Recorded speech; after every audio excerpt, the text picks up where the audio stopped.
Aujourd'hui, nous allons nous mettre dans la peau d'un astronaute s'approchant d'un trou noir. Pour rappel, les trous noirs sont des objets cosmiques prédits par la relativité générale d'Einstein, où la gravité est si intense que rien, pas même la lumière, ne peut s'en échapper une fois franchi l'horizon des événements. Il existe différents types de trous noirs, les rotatifs et les stationnaires, dont nous parlerons plus tard. Concernant leur taille, on distingue 3 catégories: les trous noirs stellaires, les intermédiaires et les supermassifs. Les trous noirs stellaires sont les plus petits mais les plus denses.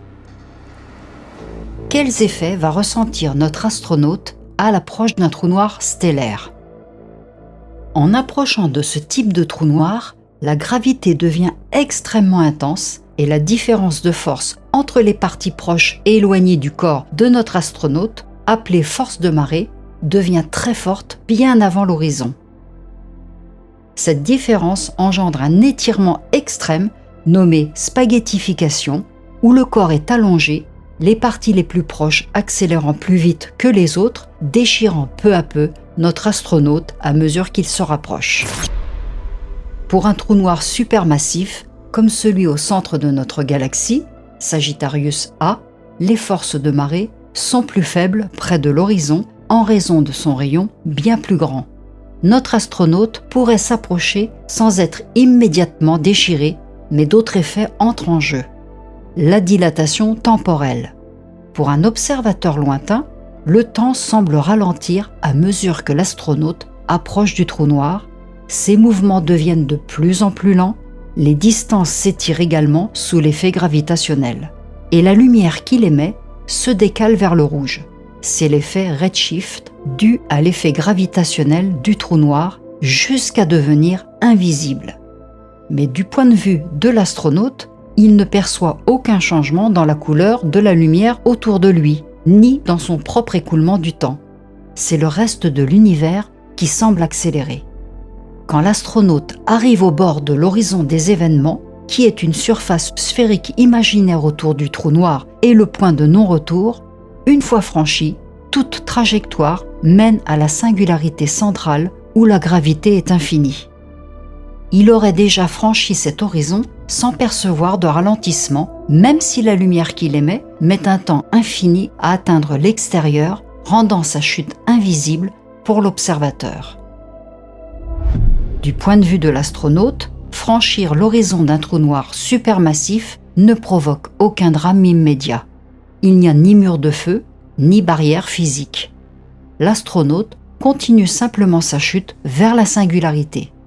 Cependant, une fois à l'intérieur, il devient impossible de ressortir, toute information y reste définitivement prisonnière. Maintenant, dans un scénario hypothétique et physiquement irréaliste, car la gravité empêche de rester au bord sans tomber entièrement, notre astronaute décide d'introduire seulement la main dans le trou noir, franchissant ainsi l'horizon uniquement avec cette seule partie de son corps. Quand la main franchit l'horizon, elle est piégée, car aucune force ne peut la retirer, même la lumière ne s'échappe pas alors qu'elle n'a pas de masse. Le corps resté dehors subirait alors une traction gravitationnelle immense vers l'intérieur. La différence de gravité entre la main qui est dedans et le corps resté à l'extérieur étirerait le bras comme un élastique, le déchirant rapidement. Mais ce scénario est totalement impossible, car essayer de retenir sa main pour ne pas la laisser tomber dans le trou noir nécessiterait une force infinie pour contrer la gravité au bord de l'horizon. Le reste du corps serait alors inévitablement aspiré avec la main. Ce qui est fascinant vu de très loin sont les effets relativistes, comme un ralentissement infini du temps et un décalage gravitationnel progressif vers le rouge de la lumière émise par l'objet, en l'occurrence notre astronaute. Ce phénomène se produit parce que la lumière perd de l'énergie en s'échappant du champ gravitationnel du trou noir, qui est extrêmement intense près de l'horizon, ce qui allonge sa longueur d'onde et la décale vers la partie rouge du spectre visible, voire invisible à l'œil nu. Pour qu'un photon s'éloigne de l'horizon, il doit perdre de l'énergie contre cette attraction. Cette perte d'énergie se traduit par un allongement de sa longueur d'onde, donc un décalage vers le rouge appelé redshift gravitationnel, qui peut être perçu par un observateur situé loin du trou noir. Que devient notre astronaute lorsqu'il pénètre à l'intérieur d'un trou noir? Pour commencer, que se passe-t-il au moment où il traverse l'horizon des événements? Dans le cas d'un trou noir supermassif, en passant à l'horizon, les forces de marée, c'est-à-dire la différence de gravité entre ses pieds et sa tête, sont encore faibles. Donc son corps reste intact à ce stade. L'horizon n'est pas une barrière physique, c'est juste une limite où la vitesse de libération dépasse celle de la lumière. L'astronaute est en chute libre et son temps s'écoule normalement selon sa propre horloge. Mais l'univers extérieur semble se déformer.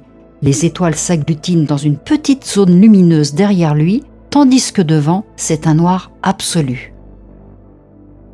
Dans le cas d'un trou noir stellaire, la situation est beaucoup plus alarmante.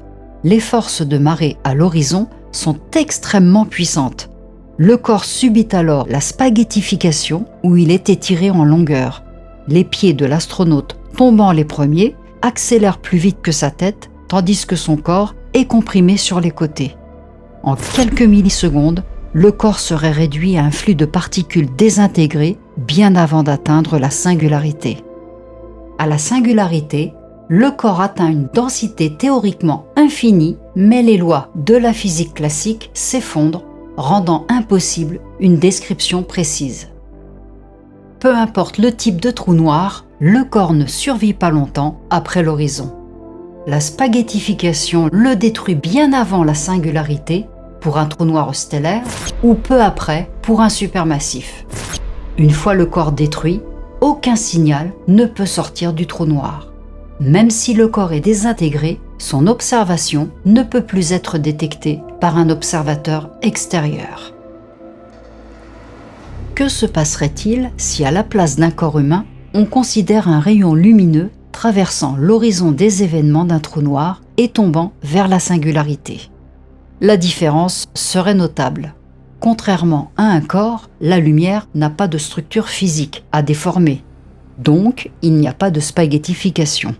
On sait aussi que la lumière se déplace toujours à la vitesse maximale possible et selon la physique, lorsqu'on va aussi vite, le temps ne s'écoule plus normalement pour soi-même.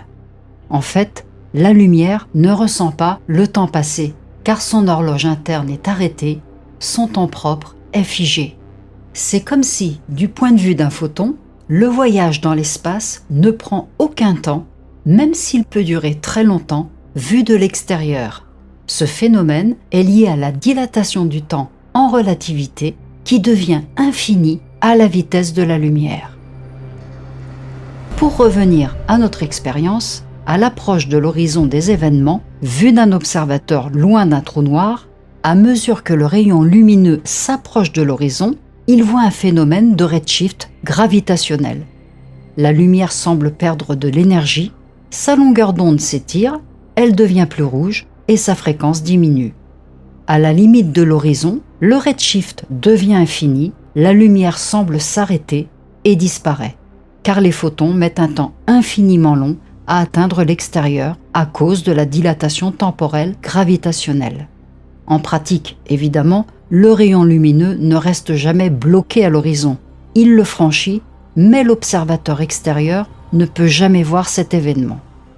Si on se place maintenant à la place des photons, ils ne ressentent pas le temps car voyagent à la vitesse de la lumière.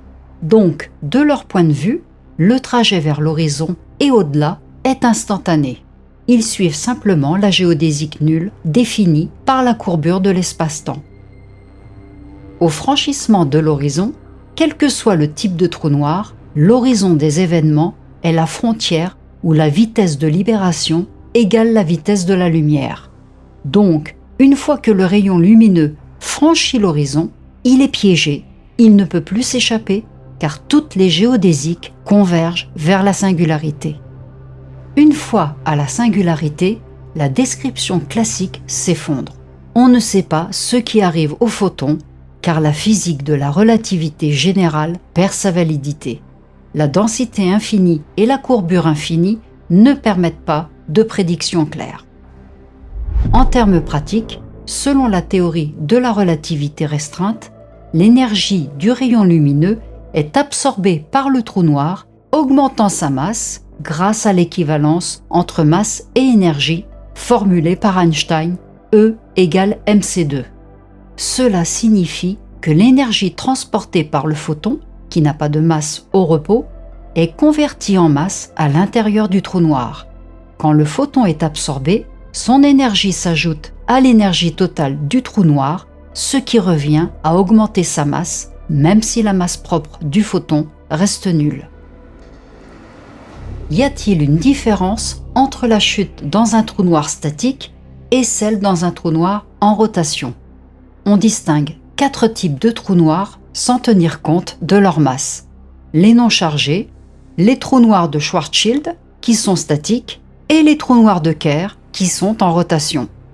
Et 2 types de trous noirs chargés, mais nous n'en tiendrons pas compte. Les différences lors de la chute d'un corps humain ou d'un rayon lumineux proviennent donc principalement de la rotation du trou noir. Celle-ci crée une ergosphère, une zone autour du trou noir, où l'espace-temps est entraîné dans le mouvement de rotation, obligeant tout ce qui s'y trouve à suivre ce mouvement, ainsi qu'une singularité en forme d'anneau au lieu d'un point.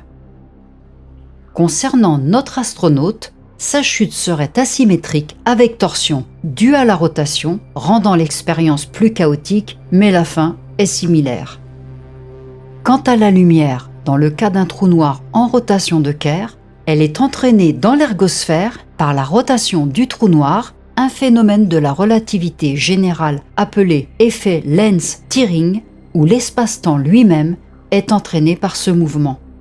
Dans le sens de rotation du trou noir, les photons peuvent parcourir des trajectoires plus étendues, c'est-à-dire qu'ils peuvent s'éloigner davantage avant d'être capturés, tandis que dans le sens opposé, ils sont plus facilement attirés et piégés.